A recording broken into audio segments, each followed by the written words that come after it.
Today, Aberdeen travel to Edinburgh to take on 8th placed Hibs at Easter Road. With Hearts facing Motherwell tomorrow, Jim Goodwin's side have an opportunity to put clear daylight between themselves and the teams who sit in 4th and 5th. Kick-off at Easter Road is 3 o'clock UK time. This is what it means in terms of the top of the table. So Rangers are at home to Dundee United. I'm predicting a 3-0 win for Dundee United. So what an incentive. Because by the end of play today, depending on results, we could go second.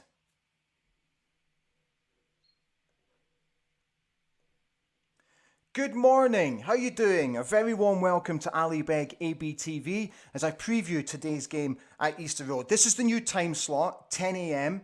If you're watching for the first time, hi, how are you doing? It's lovely to have you on board, and if you like what you watch, please feel free to subscribe to the channel.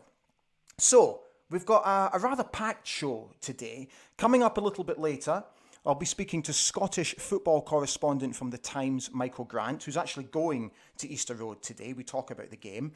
Adam Rooney tells me about the most bizarre yet wonderful friendship on Twitter that he has with iconic Star Trek actor William Shatner.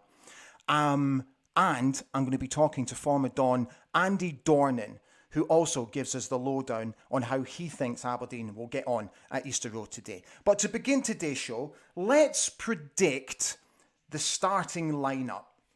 So this is what I'm thinking. I think he'll go with the 4-2-3-1 formation today, Jim Goodwin.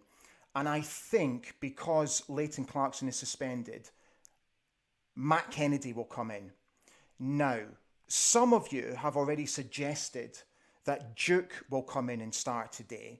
He will play in the number 10 role and Vinny will go out to the right wing. So it remains to be seen. But I think we should have an attacking lineup today because I think we can really get at Hibs.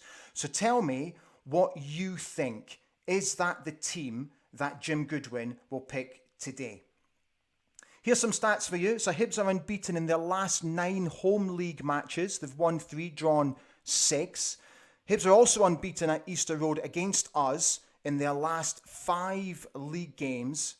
And today, Aberdeen's travelling support, as it always is going to lift the roof off Easter Road. Our ticket allocation has been sold out. The referee for today's game is David Dickinson. I absolutely applaud every single one of you who is going to the game today. Jim Goodwin said in his presser how vital it is to have such a heavy travelling support to really help the lads get over the line. So if you're going to Easter Road today, safe travels and enjoy your day out. Right, let's get to the first of our interviews today. So I caught up early this morning with Scottish football correspondent for The Times, Michael Grant, who wrote the wonderful Fergie Rises book, amongst others. He's heading to the game a little bit later, but before he sets off, we chatted all things Aberdeen against Hibs. Good to see you. Thank you for jumping on. I know you're heading to the game today with your boy. So tell us how you see it going. How's the game going to pan out? Well, the first thing I would say, Ali, is I'm really excited about the size of the support that's going. You know, I mean, we were talking about it there before we came on air. I mean, at Easter Road is terrific. It's outstanding, and I hope that provides energy and backing that floods down on the players. Frankly, obviously we've had the interruption of not being able to play last week, which I think, in purely football sense, we would have liked to play. You know, if you strip away the context of why it was called off and look at it only in the football terms, I think we would have wanted to play. I think we've been playing well recently. We've been scoring goals recently. There's confidence, there's morale, and I think Rangers were potentially gettable in terms of coming off a couple of bad defeats. They've obviously had another bad defeat on top of that. The one thing I would say about it is if it is likely to be rearranged for a midweek later in the season, a midweek game is probably a better atmosphere than a lunchtime kickoff on a Saturday. So, you know, maybe that'll work in our favour when it comes. But of course, we need to still be playing well then. Yeah. So that's a long-winded way of saying I'm glad that we're back at it this afternoon. I mean, Hibs has been a ground that hasn't been great for us recently. I was looking it up. I think it's a couple of years since we got a win there, but it's 4 wins in the last 8 visits or something like that. So I always think these games are hard to call. They're pretty tight. You know, the home team tends to get the better of them, I think.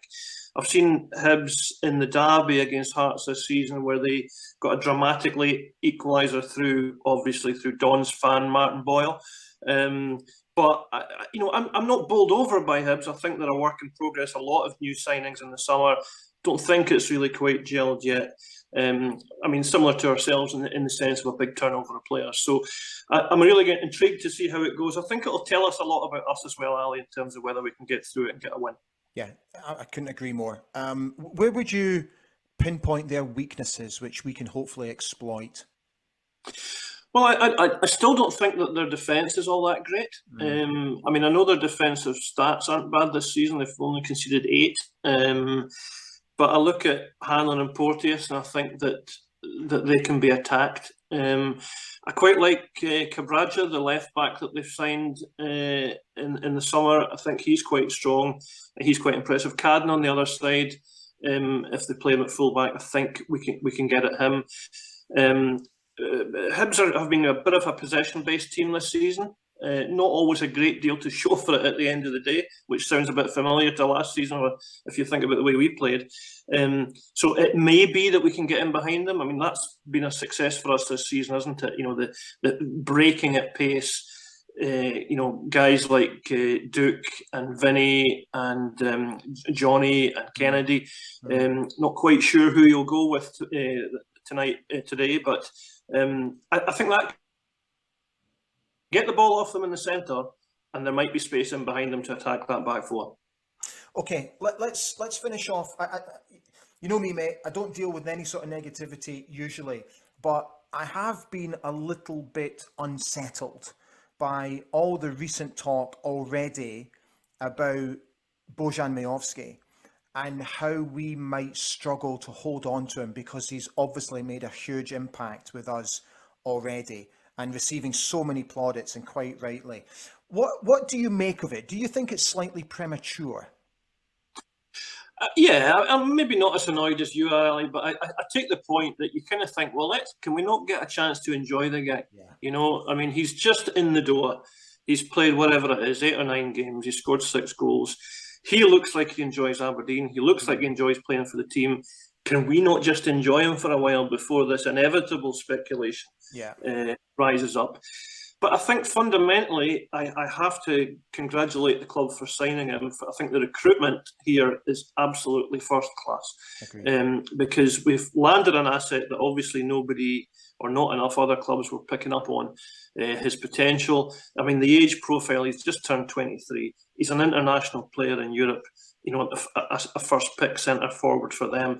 He's signed on a 4-year contract. I mean, this we're sometimes slow to give credit where it's by the football club in every level. Darren Mowbray, the scout, I think is responsible for finding him on the back of trying to find Ramadani. So I think it's inevitable when you've got an asset like this, Ali, that it's going to get linked with other clubs. It's going to happen in January. It's certainly going to happen in the summer. Yeah. I think we have to hope that the club can keep him happy and that we get more than a year out of him. But obviously, he's going to be an asset that you would think is going to get us, who knows, 3-4 million quid. If he keeps scoring, if he keeps looking impressive, then that figure's going to rise, and that funds recruitment, that funds the youth development thing again. We're the best one in the world. We're not going to get 4 years out of him, even though he's on a 4-year contract. But a fabulous signing so far. Yeah. I'm totally with you. Let's just enjoy him while he's here. Okay, mate. Thank you so much. Lovely to see you. Safe travels over to Edinburgh today and enjoy the game. Thanks, Ali. Anytime, mate. Bye, fella. Bye-bye. Thank you very much, Michael. Right, let's read some of your comments that are coming in on YouTube. Let's have a look here. Al, my pal, good morning. How you doing? Scotty lad also says good morning. Hi, Scotty. He also says Duke has got to start. What more does he do? What more has he got to do to get a start. Ben Rose says, good morning. Hi, Ben. How are you? James McCaskill says, good morning. Would like to see Duke supporting Miovski. I think they can create and score goals together. Scotty has gone on to say, Vinny could drop out after a poor performance at Ross County. He's been playing for himself more than the team lately. Interesting thought. And examples being not cutting the ball back at that chance at County and nicking the penalty off Miovski. To be fair, I absolutely take your point about the Ross County game. But the Miovski penalty, I'll disagree with you there, because Miovski actually gave it to him. He offered him the ball to take that penalty. But keep your comments coming in, guys, and I'll do my best to read them all out. Right, let's get the thoughts of the manager. I picked out just a simple quote for you for today's game. So Jim has said, we always give Hibs the respect that they deserve, doing the relevant analysis that's required in the modern day game. But at the same time, I don't want my guys getting too bogged down worrying about opposition players, which I'll come to in a moment. Let's focus on what we're good at. I think if we play at the levels that we're capable of, then we can cause Hibs a lot of problems. So I'm going to chuck in my tuppence worth here. I think if we can stop their supply, I think that could be crucial to our game plan today. So everyone's talking about the danger of Martin Boyle. Yeah, of course, dangerous player. We all understand that. But I think Lee Johnson will play him out on the right wing, like he has done for the past couple of games. So here's my thoughts. If Hayden, because Hayden is such an attack-minded player, can get on the front foot, and I think if he can keep Martin Boyle facing the wrong way, I think that is half the battle today. I also think, like what many of you are discussing, if Duke came in and played maybe in that number 10 role just behind Miovski, if we can get the ball into Bojan's feet and get him turning Ryan Porteous, because I don't think they're very good when they're facing their own goal. And then if Duke is playing or if Vinny is playing in that number 10 role, get them in support with the two lads coming in off the flanks. Honestly, I think what a chance we've got today to beat Hibs. Right, let's move on. So how many of you have seen the tweets between Adam Rooney and Star Trek actor William Shatner? So a couple of weeks ago, Adam tweeted this when he's talking about his new move to his new town, Stratford Town Football Club, which is not far from where he lives. Then William Shatner retweeted him and said, look at you, orange looks good on you. So it just got me thinking that I had to jump on a call with Adam and find out what was going on here and how this friendship developed. So Adam tells us all. Hi Adam, good to see you. Thanks for jumping on as always. Right, so this absolutely mental virtual friendship that you have with a television icon, William Shatner. How did this all come about? When did it start? Can't remember the exact time, but I remember coming off. We played St. Johnstone away. I remember getting on the bus after the game and checking my phone and seeing a load of notifications on Twitter. And I went down and seen a tweet from William Shatner. And I obviously knew who William Shatner was, but I thought it was a troll. I thought it was someone set a fake account and was giving me a bit of stick online. And then I logged on, I seen the blue tick, and I clicked on his name and seen like millions of followers. I was thinking, what's going on here? So I've gone in obviously and done a bit of work on it and research and seeing that he's obviously got involved with Cojones Scotland to help raise awareness for the testicular cancer. They decided to give me a tweet and give me a bit of stick online. So yeah, it was all a bit surreal, to be honest. At Aberdeen, we weren't allowed on Derek, we weren't allowed on Twitter or Instagram or anything 24 hours either side of a game, so you couldn't tweet or you couldn't post anything. But I've obviously had this tweet from William Shatner and I thought I have to tweet William Shatner back, so I was thinking, do I take the fine and reply to him or what happens here? So yeah, it was all a bit surreal, to be honest, but obviously he went and blew up then and all the papers jumped on it, so yeah, it was a bit strange to have a tweet off William Shatner, or because growing up as a kid, I obviously remember who he was and I remember him being in episodes of The Fresh Prince of Bel-Air and the Star Trek stuff. So yeah, it was all a bit surreal. It's I find the whole relationship quite fascinating because obviously I just spoke about it just before I introduced you, about the tweet that you put out when you joined your new club, and then he replied, and I just think it's absolutely magnificent. So are you guys now, obviously you don't have to go into too many details, but are you guys now sort of privately talking? Have you become pals? We've had a few messages over Twitter over the years, just in the direct messages. Like, we've had a couple of conversations, but nothing too serious. We've not met up for dinner or anything. Okay. But no, I think he's quite lively on Twitter, isn't he? He's quite lively on social media. Yeah. He's always on there. So I think just whenever he pops up and I pop up on his news feed, he likes to get in touch. But no, it's all a bit surreal, to be honest, to be tweeting him. But no, we've had a couple of conversations over the years, but nothing too in depth, to be honest. Yeah. Oh, brilliant. I really hope you guys get the chance to meet in person, which would just be absolutely fantastic. Right. While you're on, I just thought I'd take the opportunity to ask you about the Dons. Have you been following them? Yeah, obviously. I still keep in touch with a few of the lads there. There's not as many lads as I used to know there anymore. There's been quite a turnover over the last few years. But speaking to Johnny there last week, and I obviously still keep an eye on them. I started a lot better this season than last season, so hopefully sign of things to come. Yeah. Good man. Brilliant. Mate, listen, thank you. It's been absolutely fascinating watching the relationship build between you and William Shatner. So long may it continue, and the very best of luck for the rest of the season, mate. Cheers. Thanks, Ali. Cheers, Adam. Speak to you soon. So there we are. Isn't it the best thing on Twitter at the moment? I think it's utterly fascinating. And how well does Adam look, by the way?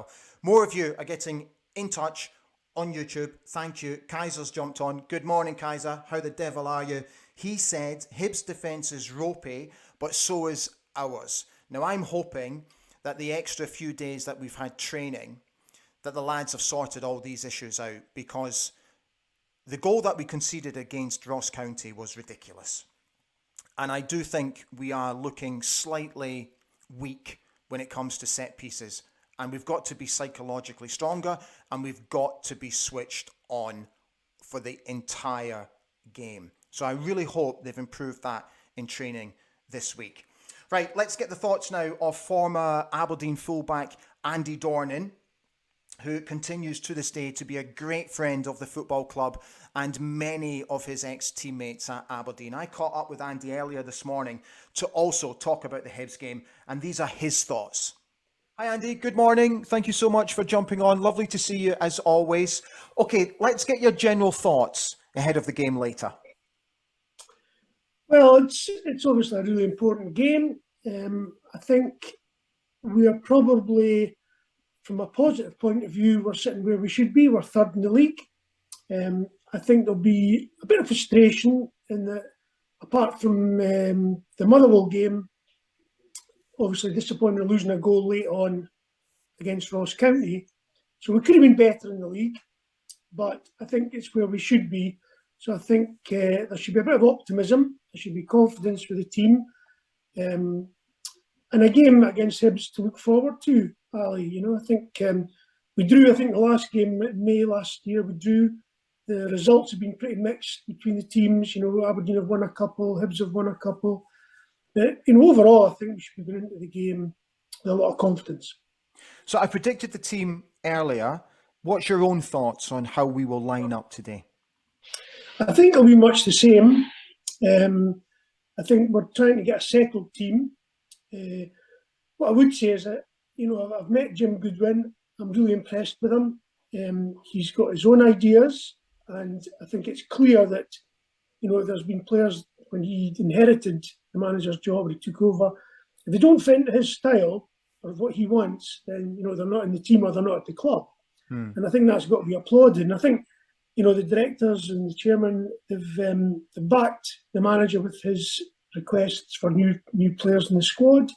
And although it takes time to get players settled in a team, I think they're showing that. But they're showing a bit more consistency, albeit the odd lapses, like last game against Ross County late on.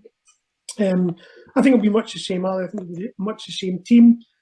And it's an onus on the guys that are not in the team that when they do get a chance, they grab it and they stake a claim to get in a regular basis. That actually sort of leads me on to the final question, Andy. So the guys have now had, roughly 2 weeks to train. What do you think they would have concentrated on in training in the past couple of weeks? Well, I think you'll the manager will look at. I'm sure he's had Hibs watched, and although it's not about how Hibs play, I think you would be naive not to look at where they're going to be a threat. So he'll be working on, nullifying any strengths that they've got, but at the same time focusing on what Aberdeen have been good at, and as you say, maybe some of the mistakes that we've made defensively in the few games we've had this season. I think it's really about where we've been good, getting balls in the box, defending correctly. Can we get the ball forward maybe a wee bit quicker during the game? I think all these things, Ali, but certainly worry about a wee bit about what Hibs are going to do as a threat, nullify that, and concentrate really and work on where we've been, getting success this season. Okay, brilliant. Andy, listen, thank you. Always a pleasure to talk to you, and thank you for your time, and enjoy the rest of your weekend. Okay, Ali, take Brilliant. care. Thank you. Bye, mate. Bye-bye. Bye-bye. Thank you, Andy. Right, here's a brand new item for us to enjoy on the preview shows. Now, as you know, if you follow me on social media, you know that I love to talk about the history of the football club. So, I thought I would do that for you. So, on this day in the football club's history, back in 1910, Aberdeen beat Rangers for the first time in their history, recording a 4-2 victory at Ibrox. I read some old newspaper articles from that day, and the team arrived back to Aberdeen Station round about 10:15 at night and were met by hundreds of joyous fans to toast Aberdeen's success that day. Back in 1980, Aberdeen beat Austria Memphis 1-0 at Pittodrie in our first ever European Cup game. Mark McGee scored the only goal of the game. 2 weeks later, we went over to Vienna and we managed a very credible 0-0 draw, which took us through to the next round to play Liverpool. Now, I'm hoping in the coming weeks to actually take a trip up to Vienna, to go to the stadium, to make a video vlog for you to discuss that game. And, 20 years ago, Aberdeen played their 100th European game as they welcomed Hertha Berlin to Pittodrie. The game ended 0-0. So that's a brand new item here on the show. Hope you enjoyed it. A couple more comments coming in on YouTube. A very good morning to all of you. Kaiser has said, Duke is a good lad to have coming off the bench if we're struggling. Agreed.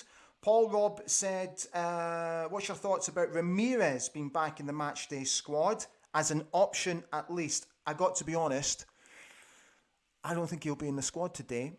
I think he's got to prove his worth in training, and if the manager believes that he's not doing that, he's not going to put him in the squad. It's as simple as that.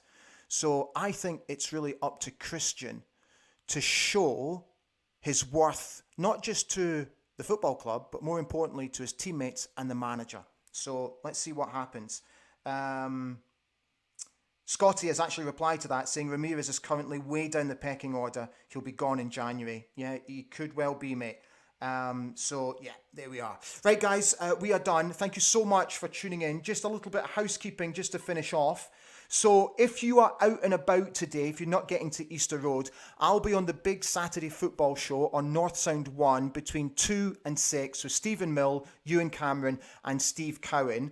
And the beauty about being on the show is that I can watch the game live here from my base in Germany. And I can report live as things happen at Pittodrie. So if you're looking for live updates, if you're out and about today, then we'll be bringing them to you. The show is great fun. For me, it's the perfect combination. Music, laughter, and football. North Sound 1 between 2 and 6. All that's left to say is thank you so much for being interactive with me today. Thank you for watching. I hope the new time slot has worked for you as well.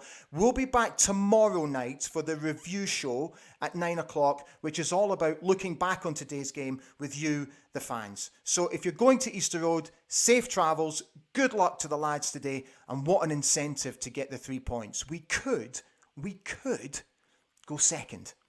See you tomorrow. Bye for now.